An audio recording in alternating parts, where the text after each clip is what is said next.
I went to this place in Texas called the Cotton Patch, and they were really, really good. I was very impressed. I started with the strawberry pecan salad, and it was very citrusy, had a great strawberry flavor. The only thing that I wish that the greens were a little bit more crunchy, but overall was good. Then they gave us rolls and honey butter. Let me tell you something.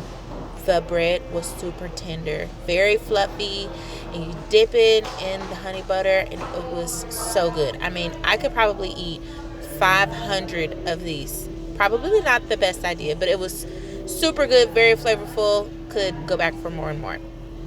And then I found out there were some catfish, and I could not believe.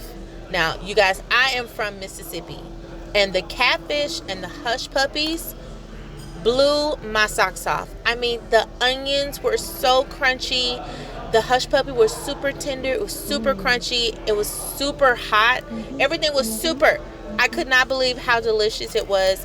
And then when I got the fish, it almost burned my mouth off because it was so hot. It was so tender, very crispy. I mean, the seasoning was on point, not super salty, had the great flavor. I couldn't believe how great it was. I wish I could just rave on how much catfish. I just was like, oh my gosh, you have got to try Cotton Patch's catfish. I've tried a lot of catfish, and this right here, this was it. This was the one. Could not believe it. I could go back for more and more. And I mean, even my own catfish, I could have definitely had other ones. Then it came with french fries, and the french fries was like a meh because it wasn't that crunchy. I mean, it had good flavor, but it wasn't that great. And the broccoli, it was okay. It could have been a little bit more crunchy. And that was all for today.